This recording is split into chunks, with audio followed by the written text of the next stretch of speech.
Effective February 1, 2025, ito pong balitang lumabas ngayon sa Saudi, na vaccination requirement ay para lamang sa mga Pilipino at mga passengers, whether Pilipino or hindi, na pupunta sa Saudi Arabia upang mag-perform ng Umrah. So kailangan po nila ng quadrivalent Neisseria meningitis vaccine at least 10 days po before arrival.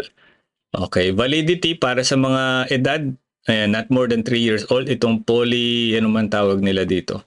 At itong conjugate ba to? Conjugate ay para naman sa mga not more than 5-year-old po.